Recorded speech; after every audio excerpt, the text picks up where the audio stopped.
The research station on 442B had been humanity's pride for 3 years. Doctor watched the morning sun cast long shadows across the alien landscape through the reinforced observation deck windows. The planet's twin moons hung like pale ghosts in the orange sky, and the crystalline forests stretched endlessly toward distant purple mountains. "Contact coming in from the Council," announced Lieutenant from the communications array. His voice carried an edge that made stomach tighten. The holographic display shimmered to life, revealing 3 towering figures. They stood nearly 8 feet tall, their translucent blue skin pulsing with bioluminescent patterns that indicated their emotional states. Ambassadors' patterns flickered in rapid succession, a sign had learned meant barely contained anger. "Humans of Research Station Artemis," his voice resonated through the translator with metallic undertones. "Your presence on this world has been tolerated for the agreed duration. However, recent events have forced us to reconsider this arrangement." Stepped forward, her hands clasped behind her back in the diplomatic posture she'd practiced countless times. "Ambassador, we've adhered strictly to the territorial agreements. Our research has remained within the designated zones." "Your adherence to spatial boundaries is not in question," the second council member interjected. The patterns on their skin pulsed a deep crimson. "It is your species' fundamental nature that concerns us." The third council member remained silent, but their skin showed the slow, deep blue pulses that recognized as profound sadness or disappointment. "Yesterday," continued, "our monitoring systems detected a distress beacon from Grid Sector 7 Alpha. A Terran mammal, one of your grizzly bears, was trapped beneath a rock slide along with her offspring. The beacon was activated by your research team." His mind raced. Grid Sector 7 Alpha was where Dr. James' xenobiology team had been conducting behavioral studies on Earth species introduced to test adaptation rates in alien environments. "We are aware of the incident, Ambassador. Doctor's team reported the geological instability that caused the rock slide. Standard protocol was followed." The patterns on all 3 shifted to synchronized rapid flashing. A display had never seen before, but instinctively knew meant something terrible was coming. "Standard protocol," repeated slowly, "was to abandon the trapped creatures to die." The words hit like a physical blow. "Ambassador, I'm not familiar with the specific details of the incident. If you could provide us with your observations."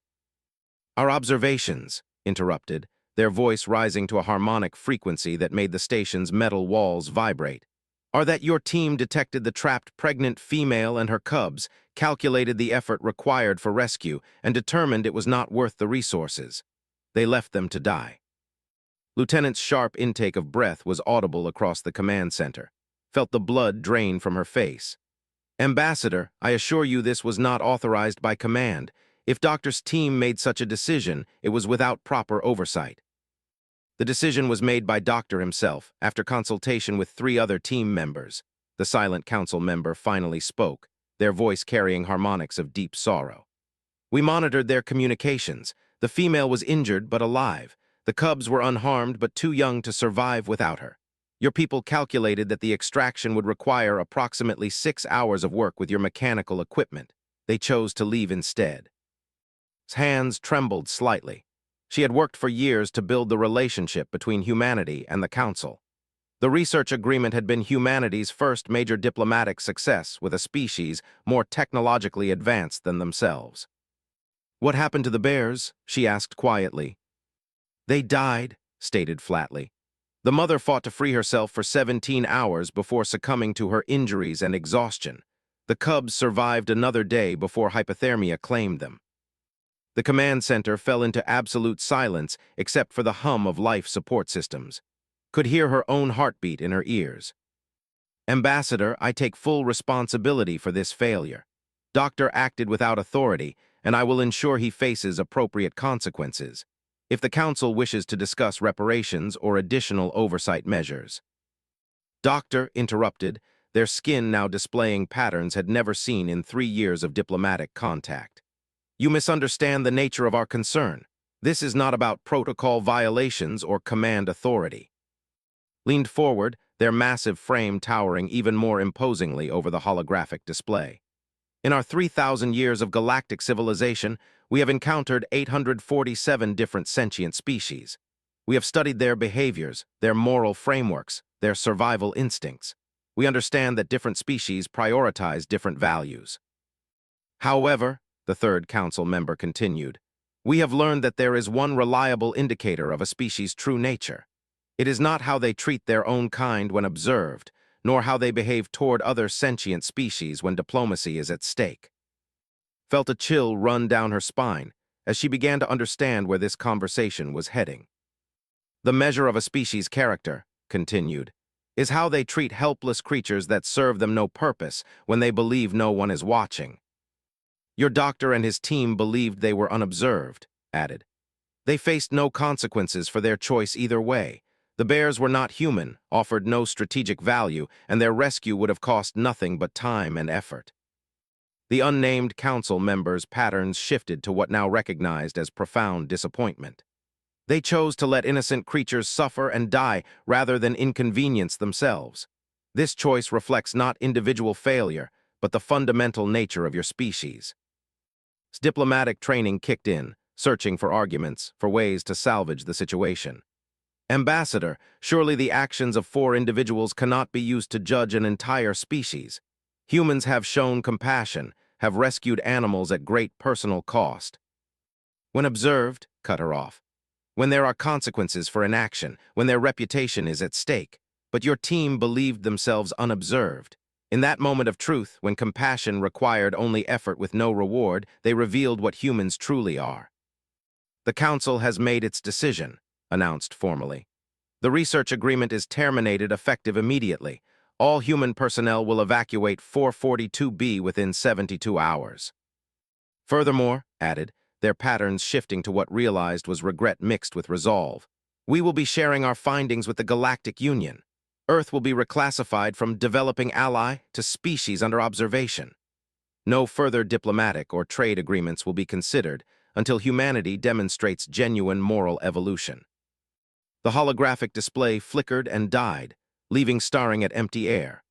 Around her, the command center erupted in frantic activity as officers began emergency protocols for evacuation procedures. Lieutenant approached her, his face pale. Doctor, should I contact Earth Command? They need to know about the diplomatic crisis. Stared out the observation windows at the alien landscape they would soon be forced to abandon. 3 years of careful relationship building, destroyed by one moment of callous indifference. Yes, Lieutenant. Contact Earth Command. Tell them. She paused, trying to find words that could possibly explain how humanity had just lost its place in galactic civilization because 4 people couldn't be bothered to save a trapped animal family. Tell them we need to have a serious conversation about who we are as a species. As the evacuation alarms began to sound throughout the station, couldn't shake the image from her mind. A pregnant grizzly bear, trapped and desperate, fighting for 17 hours to save her cubs while the only beings capable of helping walked away because it was inconvenient. They were right, and that truth cut deeper than any diplomatic failure ever could.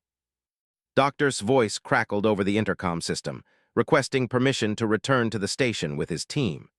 Closed her eyes, knowing that she would have to look into the face of the man whose casual cruelty had just cost humanity its future among the stars. The worst part was that somewhere in her heart, she knew this wouldn't be the last time humanity would be judged and found wanting. The grizzly bear incident was just the first time they had been caught. 6 months after the evacuation from 442B, Earth found itself in a position it had never experienced, complete diplomatic isolation from galactic civilization. The Council's report to the Galactic Union had spread like wildfire through the known galaxy. Every species that had been considering contact with humanity suddenly went silent. Captain Sarah Mitchell stood on the bridge of the UES Defiance, Earth's and most advanced starship, watching the blue-green marble of their home world grow smaller in the mission they were about to undertake was unprecedented, born from desperation, and a growing understanding that humanity had to prove itself worthy of rejoining galactic society. Captain, Lieutenant Commander David Park announced from the navigation station, "We're receiving a transmission from Admiral Harrison at Fleet Command." "Put it through." Admiral Harrison's weathered face appeared on the main screen. Behind him, the bustling activity of Earth's primary space command center spoke to the frantic preparation that had consumed the planet since the Council's devastating judgment. Captain Mitchell, you understand the importance of this mission. The Global Wildlife Rescue Initiative represents our only hope of demonstrating to the galaxy that the incident on 442b was an aberration, not representative of human nature. Sarah nodded grimly. Understood, Admiral. My crew is fully briefed on the objectives. The mission was ambitious to the point of seeming impossible.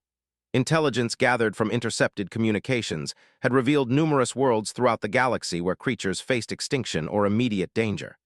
Humanity's plan was to venture forth, unannounced and uninvited, to provide aid to these animals.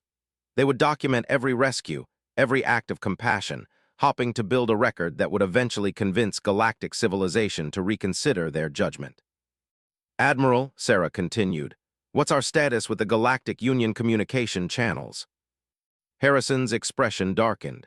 Still blocked from all official channels, the report has been distributed to 847 different species. The incident has been classified as a character-defining event in their diplomatic archives. Dr. Foster, the ship's chief, stepped forward. Sir, if I may, what exactly does a character-defining event mean in galactic politics?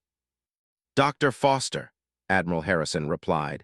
According to our anthropological analysis team, it means that every species in the known galaxy now views the grizzly bear incident as the definitive proof of human nature. They believe that when we thought no one was watching, we revealed our true selves. The weight of that revelation settled over the bridge crew. Commander Torres, the ship's first officer, spoke up. Admiral, our first destination is the Rigel system.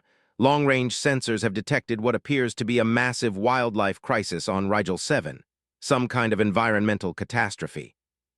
Rigel 7 is in space, Admiral Harrison noted. They have been among our most vocal critics since the report. They've publicly stated that humans are a species lacking in fundamental compassion. If you're detected in their territory without permission, it could be considered an act of war. Captain Mitchell straightened her shoulders. Sir, with respect, we're already at war. It's a war for humanity's soul, and we're losing badly. Agreed, Captain. Proceed with the mission, but remember, every action your crew takes will be scrutinized. You're not just representing Earth anymore. You're trying to redefine what it means to be human in the eyes of the galaxy. The transmission ended, leaving the bridge in contemplative silence. Sarah looked around at her crew, a carefully selected team of individuals who had volunteered for what many considered a suicide mission. Dr. Foster, what do we know about the situation on Rigel 7? The consulted her tablet. Captain, it's worse than we initially thought.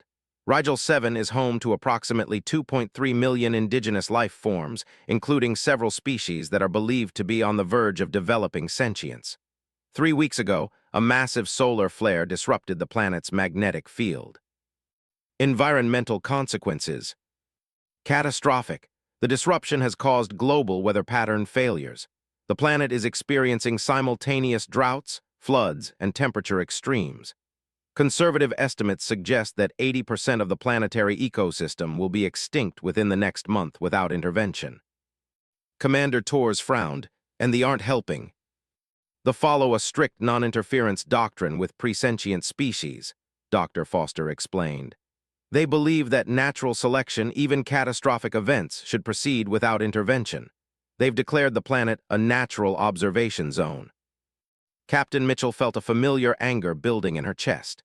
The same anger that had consumed her when she first read the reports about Doctor's team leaving the grizzly bears to die.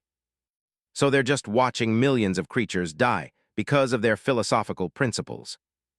That's correct, Captain. Mr. Park, set course for Rigel 7, maximum warp. Dr. Foster, I want a full analysis of what kind of aid we can provide. Engineering, start preparing atmospheric processors and environmental stabilization equipment. Captain, Commander Torres said quietly, we'll be in direct violation of space.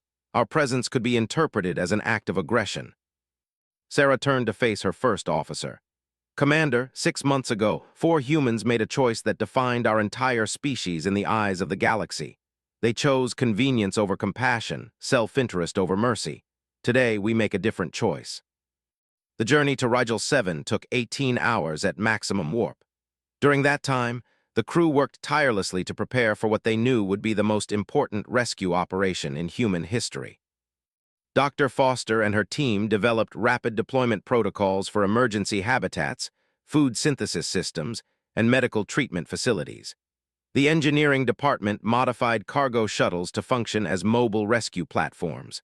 The tactical team prepared for potential confrontation with patrol vessels.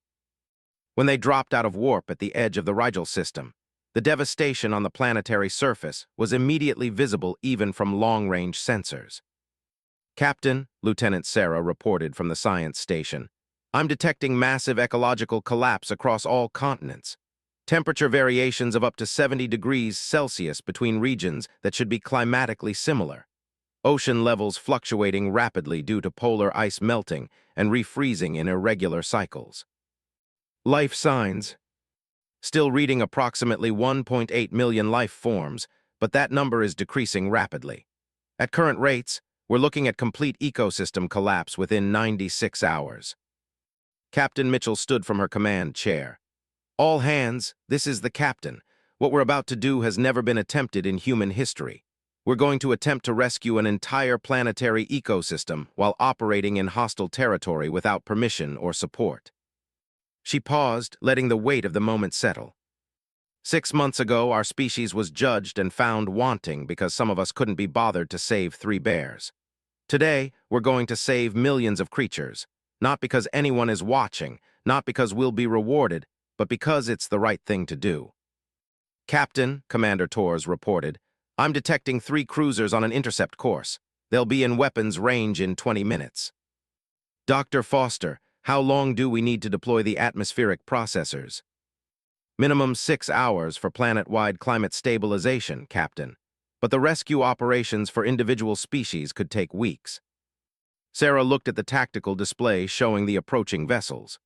Each one was twice the size of the Defiance and equipped with weapons technology decades ahead of anything Earth possessed. "Mr. Park, take us into orbit. All departments begin immediate deployment of rescue operations. Commander Torres, open a channel to the lead vessel." The main screen shimmered, revealing a tall, angular being with silver skin and large, multifaceted eyes. The commander's expression was unreadable to human perception, but their body language suggested barely contained outrage.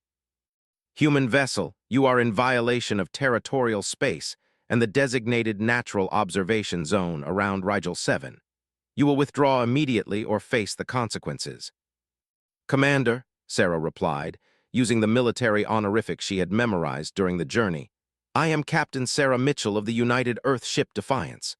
We are here to provide humanitarian aid to the wildlife of Rigel 7. The natural observation zone explicitly prohibits interference with natural evolutionary processes. Your presence is illegal and will not be tolerated. Commander, with respect, this is not natural evolution. This is a cosmic accident that will destroy millions of innocent lives. We have the ability to help, and we intend to do so." The large eyes seemed to focus more intently on Sarah. "Human, your species has been classified by the Galactic Union as fundamentally lacking in compassion. Your presence here is likely motivated by political desperation rather than genuine concern for these creatures." Sarah felt the words hit her like physical blows, but she maintained her composure. "Commander, you can judge our motivations however you choose, but while we're talking, thousands of animals are dying on that planet. We're going to help them. If you do not withdraw immediately, we will be forced to remove you." The transmission ended. On the tactical display, the 3 cruisers continued their approach, weapons powering up. "Captain," Commander Torres said quietly, "they outgun us significantly. If they open fire, we won't last 5 minutes."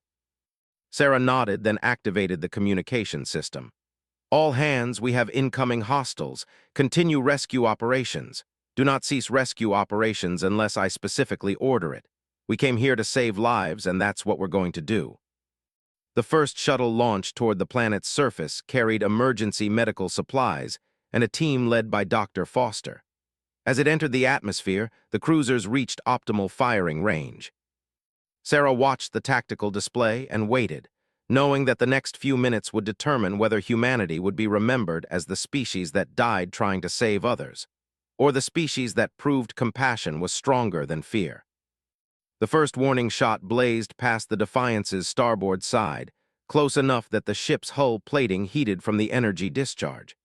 Captain Sarah Mitchell gripped her command chair as the ship shook from the proximity blast. "Captain," Lieutenant called out from the science station, "Dr. Foster's team has reached the surface. They're reporting massive herds of creatures trapped by flash floods in the northern continent's river valleys." On the main screen, the tactical display showed the three cruisers holding position, weapons trained on the Defiance. Sarah knew they were waiting for her to back down, to prove that human compassion was just another form of cowardice. "All rescue teams report status," she ordered. "Team Alpha reporting," came Dr. Foster's voice through the communication system. "We've located a group of approximately 400 creatures similar to Earth elephants. They're trapped on an island that's rapidly shrinking due to rising flood waters. Beginning immediate evacuation procedures." "Team Beta here," reported Commander Jackson from another shuttle. "We've found what appears to be a nursery area for aerial species.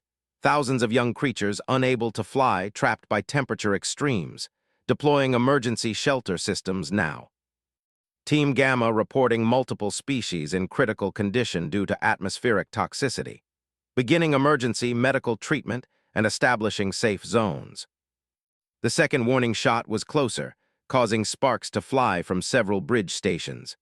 Commander Torres looked up from her tactical console with grim determination. "Captain, they're charging their primary weapons. I don't think the next one will be a warning shot." Sarah activated the ship's general communication system, broadcasting on all frequencies, including those monitored by the Galactic Union's observation networks. "This is Captain Sarah Mitchell of the UES Defiance to any vessels or stations monitoring this communication. We are currently conducting humanitarian rescue operations on Rigel 7 to save indigenous wildlife threatened by an environmental catastrophe. We are operating without official authorization because no other species was willing to act." She paused, knowing that her next words would either save or doom humanity's reputation forever. 6 months ago, representatives of our species made a choice that brought shame upon all humanity. They chose to let innocent creatures die rather than inconvenience themselves. Today, we make a different choice. We choose to risk our lives to save others, not because anyone is watching, not because we will be rewarded, but because it is the right thing to do. The commander's voice crackled over the communication system. "Human vessel, you have 30 seconds to withdraw or we will open fire." "Dr. Foster's status report," Sarah called out. "Captain, we've successfully evacuated 200 of the trapped elephantine creatures, but there are still 200 more. The island will be completely submerged in approximately 10 minutes. Sarah looked at the countdown timer on her tactical display. 20 seconds until the deadline. "All teams continue rescue operations. Do not, under any circumstances, abandon your missions." "Captain," Commander Torres said quietly, "they are powering up their weapons arrays." "I understand, Commander." 15 seconds. Team Beta reporting successful deployment of emergency shelters for 3,000 aerial juveniles. Beginning Phase 2 operations. 10 seconds. Team Gamma has stabilized atmospheric conditions for a 50-kilometer radius. Local wildlife is responding positively to treatment. 5 seconds. Sarah closed her eyes and thought about the grizzly bear that had fought for 17 hours to save her cubs while humans walked away. Today would be different. The weapon discharge lit up the main screen like a miniature star. Sarah felt the ship shake violently as the energy beam struck their starboard shields. Alarms blared throughout the bridge as systems overloaded. "Shields down to 60%, Torres reported. "Minor structural damage on decks 7 and 8. "Continue rescue operations," Sarah ordered. The second blast hit their port shields, driving them down to 30%. The lights on the bridge flickered as power systems struggled to compensate. "Captain," came Dr. Foster's voice over the communication system, "we've completed evacuation of the elephantine creatures. Beginning rescue operations on a group of creatures that appear to be analogous to Earth's great apes. They're trapped in a canyon by rock slides." The third energy blast shattered their remaining shields entirely. The hull plating on the bridge section glowed red-hot as thermal energy bled through the compromised defenses. "Hull breach on deck 12, Tors reported. Emergency are holding, but barely." Sarah was about to order the shields to be rerouted from non-essential systems when Lieutenant called out from the science station. "Captain, I'm detecting new ships dropping out of warp. Multiple vessels, various configurations." The main screen shifted to show the tactical display. Sarah's breath caught in her throat as she recognized the ship configurations. "That's a heavy cruiser," Commander Tors said in amazement. "And those are medical vessels. Captain, that's a rescue fleet." More ships continued to drop out of warp. Representatives from dozens of species that had shunned humanity since the Grizzly bear incident were arriving in the Rigel system. The commander's voice came over the communication system, but this time it was directed at the new arrivals rather than the Defiance. "Vessel, you are interfering in territorial space. The humans are conducting illegal operations in violation of our natural observation zone." The response came from Ambassador, whose voice Sarah recognized from the devastating conversation 6 months earlier. "Commander, we are here to observe and evaluate human behavior under extreme circumstances. Your interference with this evaluation constitutes a violation of Galactic Union observation protocols." "This is preposterous," the commander replied. "These humans are the same species that abandoned helpless creatures to die on 442B. Their actions here are motivated by political desperation, not genuine compassion." "That," came a new voice belonging to a species Sarah didn't recognize, "is exactly what we are here to determine." On the surface of Rigel 7, the human rescue teams continued their operations, unaware that their every action was being monitored and recorded by representatives from across the galaxy. "Team Alpha reporting," Dr. Foster called out. "We've successfully relocated the Great Ape to stable ground, now responding to distress calls from aquatic species affected by temperature fluctuations in the ocean systems. Team Beta has completed atmospheric stabilization for the northern continent. Local ecosystem is showing signs of recovery, moving to assist Team Gamma with medical operations. Team Gamma reporting successful treatment of over 10,000 individual creatures across 47 different species, establishing permanent medical stations for ongoing care." Hours passed. The Defiance continued to orbit Rigel 7, her hull and smoking from the attack, while her crew worked tirelessly to save an entire planetary ecosystem. The growing fleet of observer vessels maintained careful distance, recording everything. "Captain," Lieutenant announced, "I'm receiving a priority transmission from the lead vessel." "Put it through." Ambassador's imposing figure appeared on the main screen. Their bioluminescent patterns were shifting in complex configurations that Sarah had never seen before. "Captain Mitchell, we have been observing your operations for the past 6 hours. Your crew has successfully saved approximately 840,000 individual creatures across 127 different species. You have restored atmospheric stability to 60% of the planetary surface. You have done all of this while under attack, with no support, and with no possibility of reward or recognition." Sarah straightened in her command chair. "Ambassador, we're not finished yet. Our estimates suggest we can save at least another 1,000,000 creatures if we have sufficient time." "Captain, you misunderstand the purpose of this communication." His patterns shifted to what Sarah now recognized as profound respect mixed with something that might have been shame. "We are not here to evaluate your rescue operations. We already know you will save every creature you can reach." "Sir." "Captain Mitchell, the Galactic Union has been observing humanity since the Grizzly bear incident, waiting to see what your species would do when faced with a choice between safety and compassion. Every species in the known galaxy was certain they knew the answer." The patterns on skin shifted to brilliant gold configurations. "We were wronged." Sarah felt tears beginning to form in her eyes as the full implications of his words became clear. The Grizzly bear incident was not a character-defining event for humanity, the ambassador continued. It was a character-defining event for 4 individuals. Today, you have shown us who humans truly are. "Ambassador," Sarah said, her voice thick with emotion, "we're just doing what's right." "Exactly," replied. You are risking your lives to save creatures that cannot thank you, will never know your names, and offer you nothing in return.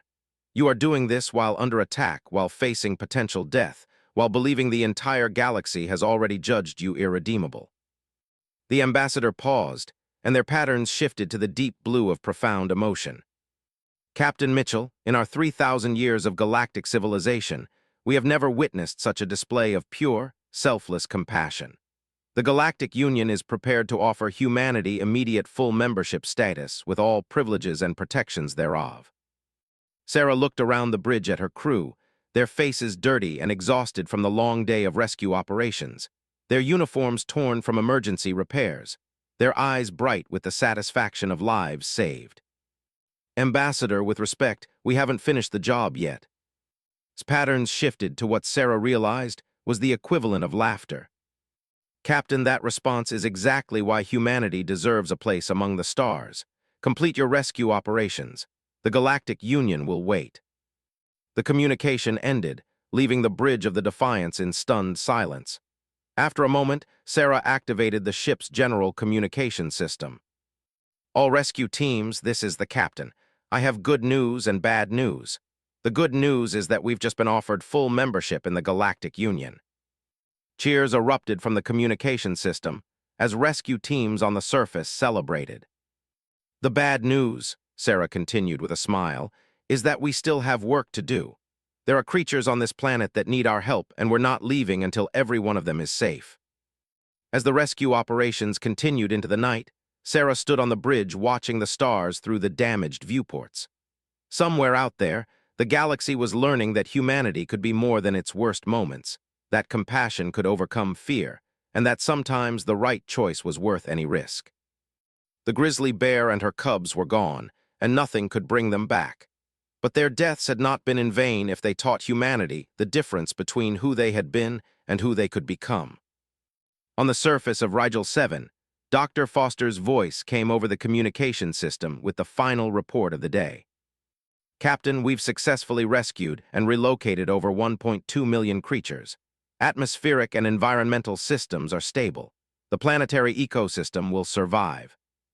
Sarah smiled, thinking about how 4 humans had nearly doomed their species by walking away from trapped animals, and how her crew had redeemed humanity by refusing to do the same. "Well done, Dr. Foster. Well done, everyone. Let's go home."